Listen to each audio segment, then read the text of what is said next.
Hello, everyone.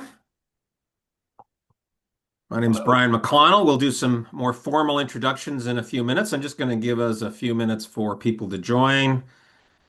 People are just popping in now.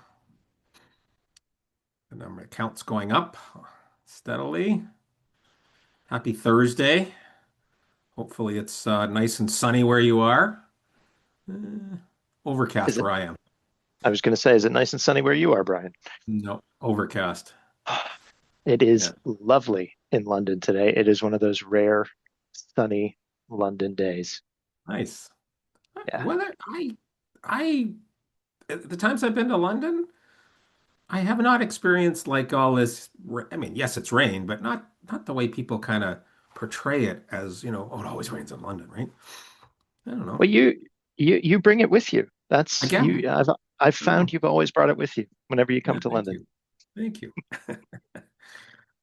I'm in Toronto, by the way, for folks who are kind of just joining us. And I've always found the same is true for Vancouver. I mean, Vancouver, people in Vancouver, has this myth about, it's always raining in Vancouver and la da da da da. Every time I go there, it's sunny. So I think it's just one of these, tourists stay away. It's always raining in Vancouver. Just stay away, right? So we can enjoy our city. Yeah, but everything is filmed in Vancouver, isn't that right? A lot of filming in Vancouver. That's Yeah, true. It is a gorgeous city, boy. it is. Yeah. It is. All right, where are we? Okay. What time are we at? We are at 2 minutes after. Give it one more minute just for some laggers that are going to join us, and then we'll pop into proper introductions and things like that. I remember meeting an executive in Vancouver the first time I went there, and he was in an office tower, and on his let me think. So as he's on the my left as I'm standing facing him is the Atlantic Ocean. On the right is the North Shore with the bay in between where all the sailing ships and tankers, quite frankly, are there. And past that was a ski hill. Right. And I said to him, I said, how the heck do you ever get anything done with this absolutely incredible view? He says, why do you think my desk faces inwards? Uh, So, he says, yeah, stunning, stunning view. All right, we're gonna kick it off. My name's Brian McConnell. I'm a partner at Ortecha. I'm lead the Canadian operations for Ortecha, and I live in Toronto. Sean, you want to give a little introduction of yourself? sure. Hi, everybody. I'm Sean Russell. I am the head of AI enablement at Ortecha, and I'm in London, which is today very sunny and nice, as we have discussed. hmm And it was fun and interesting that Sean, as you may notice, is not from London. He's actually No, American. I am American. I have uh, cut my teeth, as they say, in New York, working for uh, several large financial institutions, and yeah, and I now I'm here, and Bit the have been bullet. for the last 4 years. So Yeah, I must enjoy yeah, it. yeah, exactly. No British accent yet. I'm kind of disappointed in that. Thought you'd pick up No, at not least a yet, couple not of yet. I words. don't think ever. I think, and that's best for everyone. My parents were British, so whenever I went to London and then came, I did kind of pick up a few words I found when I got home. And Oh, my mom, amazing. yeah, my mom would, because I would hear it all the time at home, but I didn't have the accent, right? But when you're immersed in it. Anyways, a couple of housekeeping things, folks. So, and standard stuff. You guys have all been around the horn on this stuff. There is a Q&A button. If you want to ask questions, we'll be monitoring that.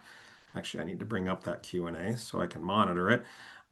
There is a chat. So if you want to chat with people, you can throw that in there. And I know that things kind of get mixed up and people put questions in chats and stuff like that. So to help us navigate that, we have our good friend Louise, who's monitoring both, and she'll help us kind of keep things in order on that side. But Sean and I will do a try to monitor that as well. This is, of course, being recorded, and you will get the recording sent out to you sometime after the end of end of the call. Louise will be doing that, and Louise is based in London, so it probably won't be till tomorrow because I know she's got an event tonight. And we're going to kick things off right away. Oh, I got to bring this up. I'm going to launch a poll. We want to get to know you guys a little bit. Where are you? And what are you doing? In terms of AI and AI enablement. So I'm going to launch a poll. We're going to let that run for a few minutes while Sean and I kind of kick things off here, and then we'll dive into kind of what your thoughts are, and we'll launch into the meat of this webinar. So you should see that poll launching now. So Sean, I find terms in the AI world are not quite as crisp and clean as they necessarily could be. So Sure. just to make sure we're all on the same page, you're head of AI enablement at Ortecha, and you're going to talk about AI enablement now. Um, what do you see as the kind of boundaries on enablement? What when you're going to talk about enablement? What's in, what's out, that kind of sort of thing. Yeah, it's a good question. So there is a definition I typically use with clients for what AI enablement is, and I define it as the strategic and operational process of preparing an organization. That means people, processes, data, technology to successfully integrate, scale, and get value from artificial intelligence. So while this is the third one of these, the last couple have been with people on a strategic level and on a technology level. This takes that along with training and literacy, which we have great people who work on that, and ties it all together uh, to create actual adoption and sustained value and enablement. So that's what I call it, and that's how I define it. Does that make sense? Yeah, yeah. I mean, as you can probably tell by the gray hair, I've been doing this a long time. Yeah, Um, and I've seen way too many projects, where you're standing trying to do something, and project fatigue kicks in, priorities sure. get shuffled around, and at the end of the day, somebody stood up a piece of software and goes, "Hey, victory, click," right? And nobody uses it, right? So, I think that's what And you're, that's the key. yeah. That's the So, key. Making sure that AI is something that you actually get value from, that you want to be able to use, and that you are able to use in your processes, right? As opposed to, you know, roll out Copilot. right. Okay, but what does that mean? And Yeah. what do we do with Yeah. it? And Yeah. that making sure that that rollout of Copilot, which can be highly technical, is then connected into actual business processes and actual business functions, is a big part of what I do. Right. Right. Yeah, makes Yeah, sense. And and the metrics around that. So, I know yeah, you don't download Copilot, but downloading Copilot, if that's what you did, that's an interesting metric, but that's not adoption, right? That just means somebody yeah. downloaded a piece of Right. software, right? So, we're starting to get some answers in here. So let's take a look at some of the things people are expecting to get out of today. So, the number one answer so far, I'm not sure if people can see this. Can you see this, Sean, or am I the only one that can see the Um, answers? I had it up just a minute ago. All Let me right. see if I can pull it back up. So, folks are looking for practical approaches to overcoming common adoption barriers. 2 to 3 actions to take away in the next 60 days is the lowest response, but doesn't mean it's not important. Second highest response is, what does good look like in AI adoption? So, kind of defining that. Sure. Uh, Tied with that almost is, what to avoid in the lessons learned. So where have we screwed up? What does that mean for others? What wisdom can we impart to others as we've things have gone astray? And then some key questions to bring back to your leadership. So I'm sure not everybody on the call has got the all-powerful magic wand in their hand that's going to say AI adoption ding done. So they're going to need some questions to go back to their leadership or thoughts to go back to their leadership with. So let's start since it's the number one. What are the key things that you're seeing as a challenge? Like, what are the common adoption barriers, as we phrased it in the question? Yeah. So I think the most common adoption error or problem or issue is, and this is right in your wheelhouse, Brian, it goes back to people and the clarity of the requirements. So I've worked with a lot of clients and a lot of businesses to build out an AI function. And when I get there, typically they've tried once or twice before, and typically it is about make AI work somehow. And the person I'm working with has been given a commandment of, well, we need to get on this AI information. We don't know what to do with it, but you need to do something with it and make it work for us. That leads to a rushed action. And maybe you've rolled out Copilot, and maybe you've worked a bit on making sure the Copilot is rolled out relatively safely, but we haven't done anything in terms of, well, fine, but what's Copilot supposed to do in what business processes and how? So it comes back to clarity of requirement. I typically advise not to start with what you're going to roll out. Rather, start with what business problem you want to solve, because that's where you're going to get the value. It needs to be outcome driven. So that's the biggest hangup. I've also seen many studies. Last one I saw was one from 2025 by MIT that said about 85%, if not higher, I'm trying to remember now, 85% of AI initiatives provide no profit. They provide no value. They don't save you any money and they don't make you any money. And that's a problem. That's a massive barrier to adoption, because even if you were to achieve to the point where people are using it, the minute we need to cut costs, that's gone. So Yeah, yeah, yeah. Yeah, I mean, again, on your point about adoption, and that's not unique to AI. yeah, Again, doing this a long time.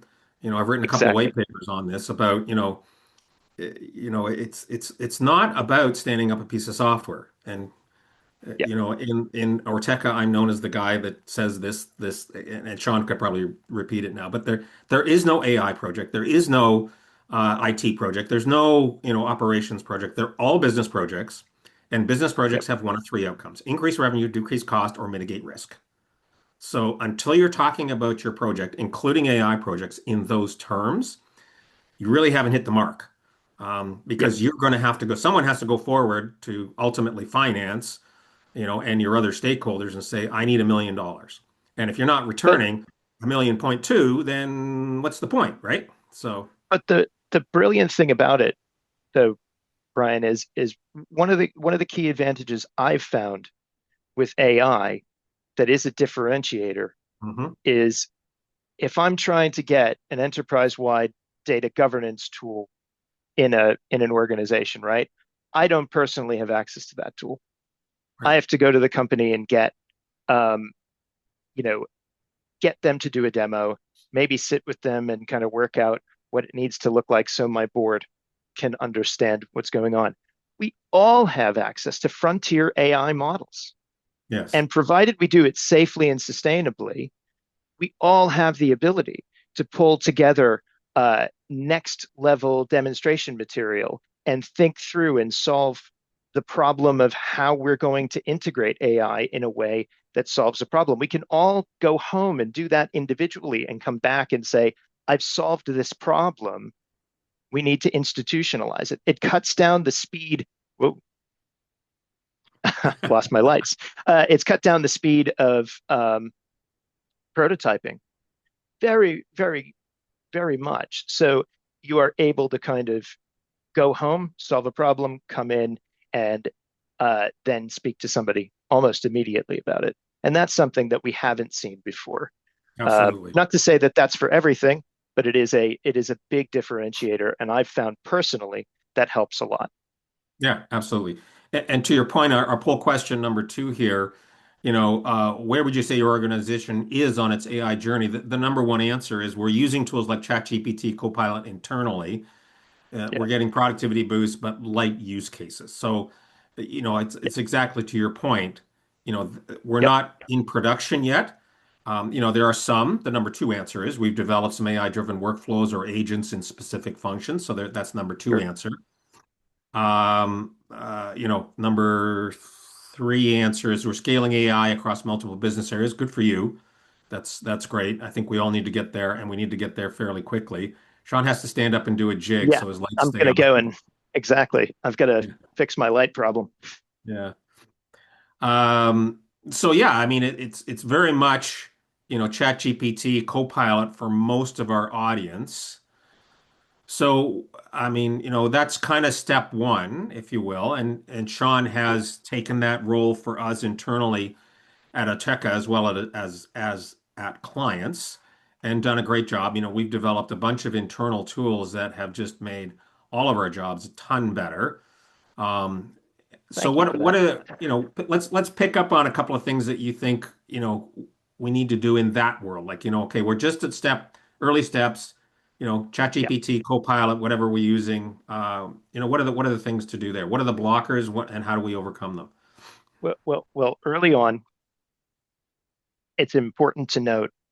So I like this answer. First of all, I like this. I like that so many are using ChatGPT or Copilot internally, and particularly, I'm heartened to know that Copilot is in the mix there because Copilot is right behind your firewall already, and there are so many safeguards in place already if you're a Microsoft house. ChatGPT is very good. We use ChatGPT, but one of the clear challenges to begin with is making sure that that's done in a governable and sustainable way. So I didn't come up with this, and I wish I knew who to attribute, but I'm going to say I'm going to tell the analogy anyway. Um, Governance is like the brakes on your car. What do the brakes on your car do? Do they help you slow down? No, they help you drive fast. Let me tell you why. How fast would you drive in a car without brakes? Not very fast. You would not want to go too fast in a car with no brakes. You have the brakes so that you can innovate, so that you can go fast. And AI governance is that split between innovation and unlocking the potential of these chat GPT co-pilot capabilities and uh, um, the brakes part of this, which is making sure that you are compliant to all regulatory requirements and also you are protecting the data that you have to collect, much of which is sensitive, some of which is proprietary. You don't want that going out. You don't want that training a model who will then go and give that to somebody else in terms of an answer. So making sure that all of this is looked after is absolutely key. Yeah. That's my biggest advice when you're at that stage.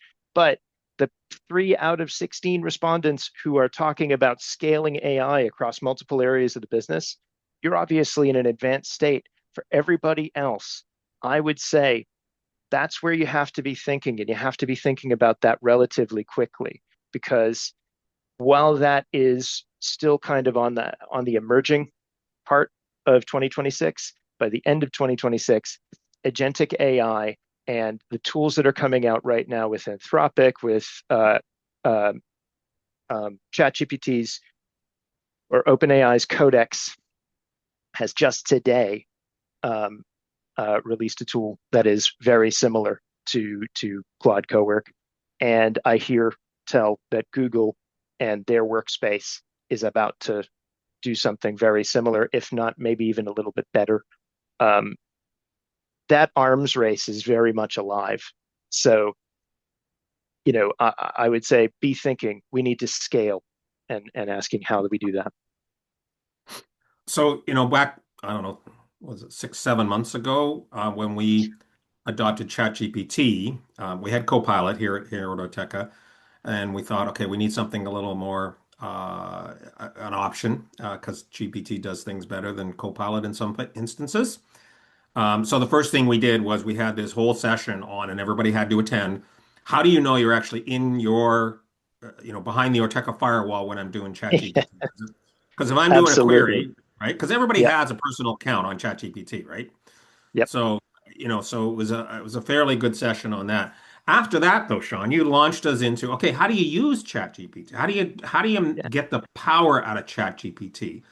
and that's it. Um, I Yeah, think one of the kind of flips in terms that I've heard, we all talk about data literacy, and I don't like the term literacy because it implies, oh, I got to go to school, but AI fluency. Who doesn't want to be fluent in another language, right? I'd love to be fluent in, I have a little bit of French because I live in Canada, but nowhere near the amount of French I need to, you know, go to a business meeting in Quebec, for example, right? Like, but I'd right. love to be AI fluent. So fluency, and I think that you've done a great job internally, especially of getting us more comfortable with. So what are the things you've done there that both at Ortecha Yeah. and at clients to kind of move people along that path? So it's a key point. So it's so the reason I love my job is Because you get to work you with talk me. about the cap. Well, that's one reason, Brian, for sure. Yes, but there are so many innovations happening on a day-to-day basis. So we could have the same discussion, Brian, that we did a couple of months ago, and we will. And then in a couple of months, we're going to have another discussion because AI is coming up so quickly, and the capability to perform is growing so quickly. It's fast becoming an anything box. It is kind of one of those. If I had to take you back to 1999, sit you down and talk to you about how the internet is going to change the world, and then have to check in with you every few months on that as we build out like chip and pin and all these other amazing things that happened indirectly as a result of the internet. The same is true of AI, uh, but it is hypercharged for business, solving business problems. This is a really big deal. As much as might be happening in the culture world around AI, and as many questions as there are around, whether or not it should be writing our articles for us or doing whatever. In business, there is a massive opportunity to take a lot of the manual tasks off of people and allow them to innovate more. And what I've found, for the most part, both in Orteca and outside at clients, I've found the most success when rather than necessarily save them a whole bunch of time, what I've done is given them a bunch of time to over deliver. So you're able to take, coming up with a PowerPoint presentation uh, from a blank page to a fully formed item away. And instead, those objects can be there. And that allows us to put more meaning into those presentations. You're able to take uh, a call center's time that they would manually have to go through and identify items and shave that down by 30% and allow them to take one more call out of every three so that they can go that much faster. And that gives them the ability to provide excellent service at less cost, which is fantastic. And they can serve more people more quickly, and that cuts down time uh, and provides client delight. And these are the kinds of things that we're seeing um, that move really quickly. But if you want to talk about AI in particular and where it's going, that platform style AI that Claude Cowork and the new OpenAI's Codex, and I'm sure Microsoft will not be too far behind with very similar offerings, and Google. That's where I'm seeing the most success right now because it is getting people uh, very much next generation tooling to operate in many areas in their life. And it gives them an opportunity to innovate and decide where it can help, and then implement that. And teaching people how to innovate is an amazing gift. Like that's incredible. Yeah, and I mean, to your earlier point, I'm a coder from way, way back. Yeah. My first programming language was PL1, which actually stands for Programming Language One. Oh, So wow. that's how old I am. The You don't look it, Brian. Thank you very much, Sean. Yeah, that's why I like working with him, right? Uh, um, one of the things I find really, really interesting about, GPT is anyone can write a GPT. It's not difficult at all. Now, getting it right, getting it, making sure you've got the right governance on it and all that kind of stuff. But Sure. getting it right and getting it to the answers and the things that you want. I remember we used to have we ran a lot of projects in our day, and we came up with this innovation when laptops came out is we would bring a second person into the meeting. So you'd have a project manager running the meeting, and you'd have a coordinator or something person, anyways, taking minutes in the meeting right on the laptop, and then the minutes would Yeah. come out right after the meeting. We thought that's amazing, right?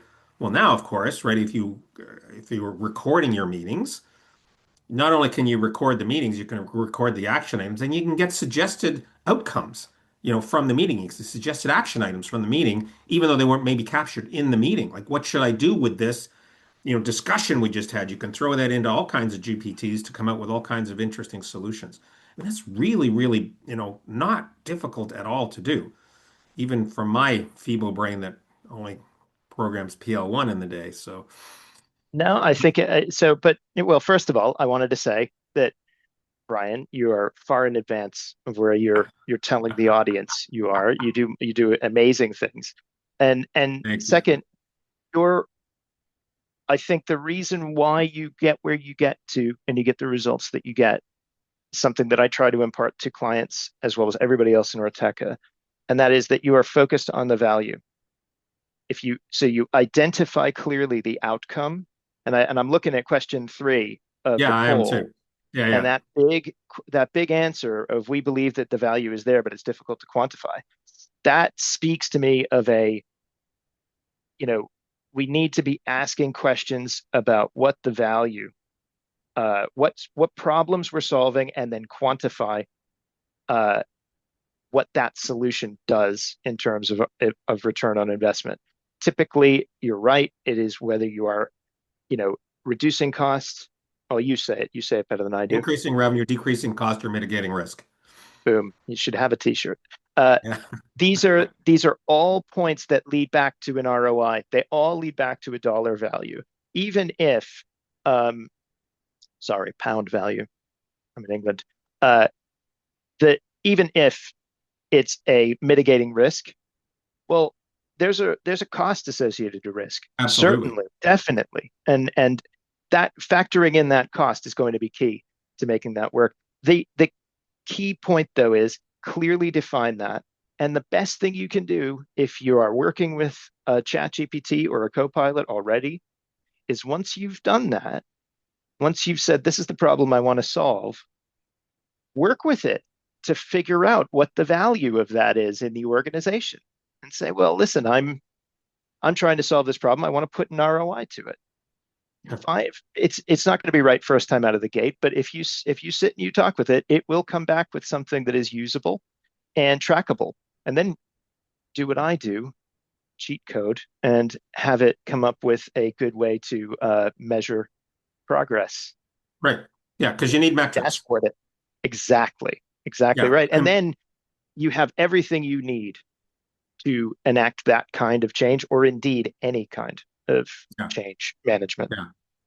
Yeah. I mean, again, this is nothing new, but if you get a quick win where you can say, "Hey, I invested $50,000 and I got $65,000 in return," guess what? People pay attention, right? That's right. So you need your metrics to get there. So I started my career at IBM and went through the IBM training and actually taught the IBM training for salespeople. And one of the questions we used to just use all the time when talking about what is the ROI, just ask so what. So let me back up before I go to the so what question. One thing I think that we as data people need to do better job at is understanding the business. So one question I think it's good to ask, and here's, if you want to write this one down, is how do you make money? I went to years and years and years ago. I went to a logistics company, a trucking company, Yep. and the gentleman who was a mentor at the time told me to ask that question. I was meeting with the CFO, and I thought it's a trucking company. I mean, it's easy, right? I know how they make money. He says, no, no, no, ask the question. So I asked the question. The CFO says to me, "That is a brilliant question." And I'm like, Really? I was shocked. He says, here's how we make money. Our customers pay us when we pick up the goods. We do not pay out any expenses until the goods land at the client site and the money and there's the goods are signed off that they've been received. So they have a bundle of cash that they invest. They make they don't make a lot of money on the trucking. They make most of their money on their treasury operations. So sometimes you get really different and interesting answers. And the more we as data people can understand how our businesses make money, I think the better equipped we are to ask that so what question, right? So, Yeah. oh, well, I think, well, we'll be able to respond to our clients faster. So what? Well, that means we'll be able to handle more clients. So what? Well, so just keep probing until you get answers. Well, I think we can, increase revenue by so much, we can decrease costs by so much, or we can mitigate risk by so much. So, there's good questions to ask there. How are we Yeah, doing on I think time? that's absolutely right. Yeah, I think we got a few more minutes. we do. We got 15 more minutes. I'm gonna leave some time for questions. Actually, I got the poll questions up, but I haven't looked. Okay, there's no questions in there. So, if you have questions, let me check the chat. See if there's anything in the chat right now. Oh, chat's not there. It's over here. And nothing in the chat. Okay, feel free to pop stuff in there, and we will keep monitoring that. Oh, I there is will a say, question in the chat oh, that says, excellent. Malcolm. Um, oh, I'm in the Q&A. Where's the chat? Ugh, gotta move stuff around all the time. Sorry, folks. Too much stuff open. Chat. Oh, sorry, I can't. There we go. Okay, here we go. Now I can read this. Uh, yeah, okay. Question in the chat. Uh, we'll start with Rick. With access comes responsibility. Solving a problem in a silo has a risk of not universality. So if everyone solves the same problem in different ways, results run a risk of inconsistency. Exactly. Non-standard solutions create, yes, exactly. So this is where you get into your kind of shadow AI and shadow IT kind of stuff. So everyone has a tendency to go tool first. Exactly. Oh, look, we just got a pitch from this tool company. Isn't this wonderful, right? Let's stand this up, right? Again, to Sean's point, start with the business problem. What are you actually trying to solve? So Graham That's a responds, indeed, Rick, we have an AI tool to attempts to bring in a bottom-up solution instead of top-down, exactly, with confused leadership only informed by costs and technical capabilities, not by ROI solving the problem. Exactly, bang on. Good point about cost, example, and Copilot. So, um, why can't I read this one? Copilot is the gateway drug. Yes, true. Okay. Hopefully, I hopefully, love Copilot as the gateway drug. If you take nothing else away, however, I've found that Copilot is just the beginning. Maybe I've taken too many drugs. No, that can't be right. So I think the key point though that everybody's centering in on is the right one, and that is that AI needs to serve the business purpose. Too many people have come in. It really has happened. I mean, like I know, sometimes you attend these webinars and people will say stuff like that, and you think to yourself, how is it possible that anybody in a position of real power has just said, go and make AI happen? But it happens. It does. It really does happen. It's a real thing. And that the problem with that um, is that it when you just say make it happen, there's no business focus. Solving a problem could be solved by AI or by something else. It needs to be considered, uh, both potential solutions. And that's the thing is like you need to decide how best to solve a business problem. And then if AI is the selected avenue that you want to go down for it, which I imagine for some things it will be, then I'm not sure who made the point about silos, but don't do that in a silo or do it in a way. One of the great advantages to generative AI is that it is one of those things that can scale very quickly, provided you do it in a safe and governable way. And the use cases for generative AI, like Copilot, like ChatGPT, like Claude, or like Google Gemini, it, those use cases are particularly loose and universal. They have the ability to kind of overlap with many different departments and teams. So even though you're building it for one, you need to be thinking, well, how do I scale this quickly? It comes back to what I was saying earlier. Think about scaling now because later is too late. We need to. That's the key point. Um, and yes, I would think about that in two key ways. And I know we are, Brian, having these conversations right now. Is the arms race is ongoing. 2 weeks ago, I would have said Claude Cowork is the best thing since sliced bread, and then this morning, OpenAI's Codex comes out with an update, and it can do everything Claude Cowork can do, and it can do it faster and better and cheaper. So these are the sorts of things that are happening, and that's happening on an almost daily basis. Business can't afford to be sucked into every shiny thing the minute it happens, Correct. especially right now. So when your focus is the business case, when your focus is the outcome, then you can pick tools that make sense against your outcomes. And when you're selecting a tool, you definitely need to have that in mind because um, we're in a volatile time, and many of these tools will come up and then come down in relative capability. So we need to be thinking about that. I wanted to mention, we also have to be thinking in terms of token expense. We are business people, which means that it is our businesses that will be paying for AI, and that cost will go up as subscription becomes more broad based. Right now, 10% of the world is using OpenAI, a similar percentage, I imagine, for Claude and Gemini, and many, many, many more are using Copilot. What it's going to come down to, I think, in the end, is as much about that cost per token. How much can I do? Not just the capability, but how much can I do? And you need to factor that into your ROI because your investment could shoot up very quickly.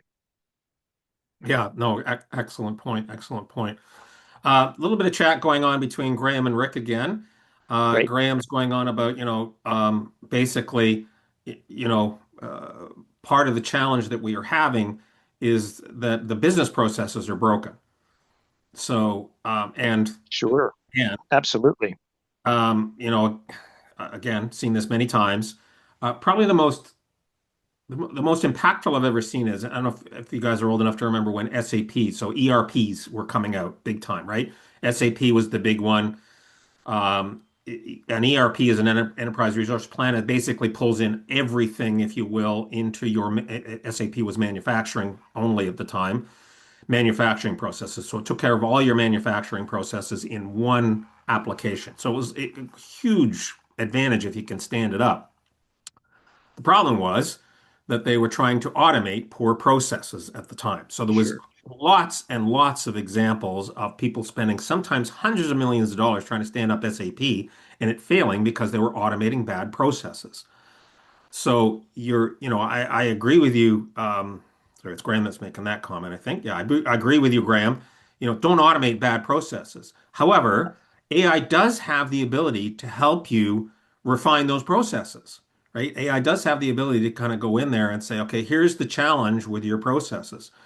We have So, a little internal engine that we built called Mimir that actually helps you compare your processes to a standard or a regulation, for example. So you might be NIST, you might be ISO, whatever you want, to see if you're compliant, and it points out holes in those things.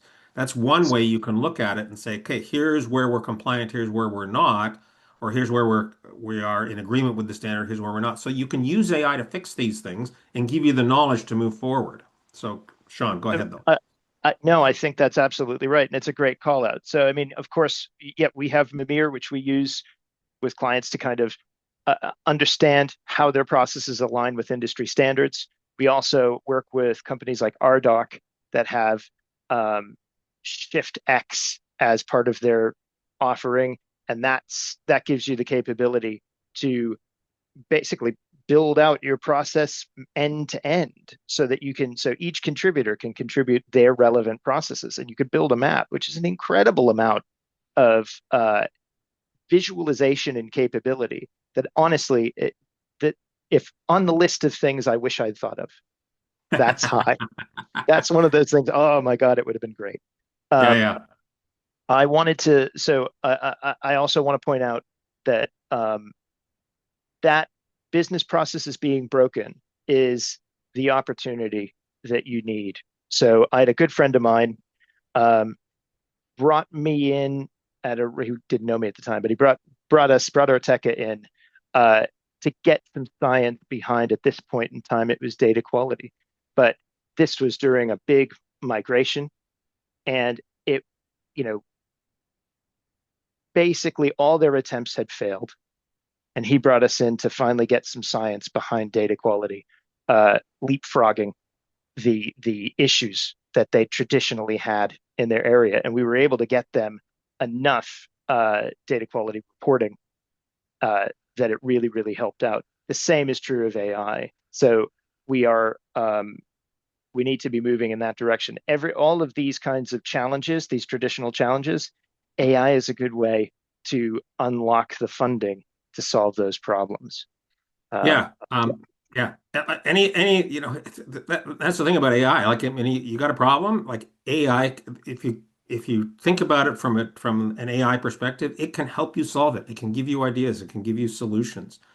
You Brian, mentioned, I'm hearing from we've only got 4 minutes left, and I'm hearing from Louise that we have a question from Nigel in the I chat. got that up here, so Cool. we're gonna Thanks. go All right, there. cool. So, Great. Graham, I think your question, I think we've covered that. But Nigel says, "What's your take on how companies will be disrupted or be disruptive with AI? For example, I see vendors pushing tools that I feel we can now develop and manage ourselves." You know, internally, yeah, I agree. I mean, you can develop the skills internally to do that. Now, this is a biased question because we're not a tool vendor. Our Ortecha is a company that helps you stand up AI and gets your people kind of up to speed on how to use AI. So we have a lab that we use to, kind of do some innovation and bring some thoughts and ideas to like this Mimir tool I mentioned. But yeah, absolutely. So Sean, do you want to take that away? Companies will be disrupted or be disruptive. So, oh, So, sorry. One yeah. thought. Um, if you are using AI to come up with disruptive ideas, so are all the companies in your same space. So yes, you can use it, but you've still got to differentiate yourself, right? Because everybody has access to AI now. So, Sean, I'll let you take it away, and we got a couple of No, minutes left. but I think your point is well taken, and I think that's absolutely right. I think the key point um, on that, I think workflows will get much faster. I think agentic is coming in a way, and right now you can read about how not safe it is. That's going to get fixed really quickly. I've already seen good, successful agentic implementations.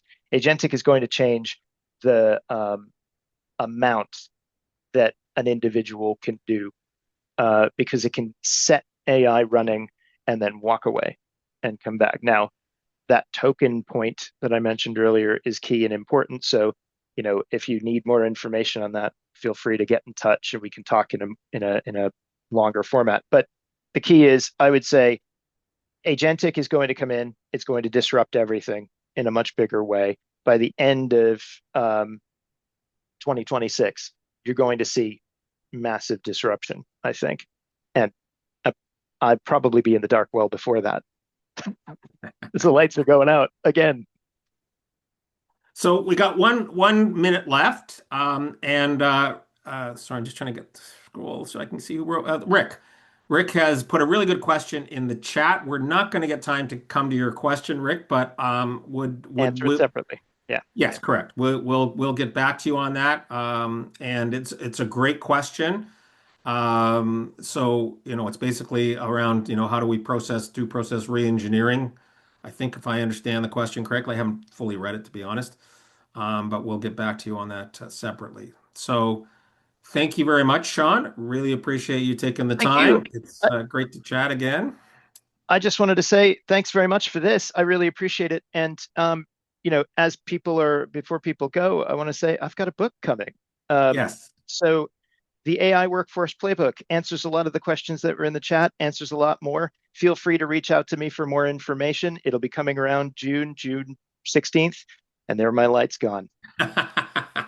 Pay your hydro bill, eh? Come I now on. get another put another quarter in the machine. Exactly. Thank you very much, folks. You will get an email with a summary of this and ways to get in contact with both Sean and myself. Please feel free to reach out. It's been a pleasure and have a great day. Thanks very much. Thank you.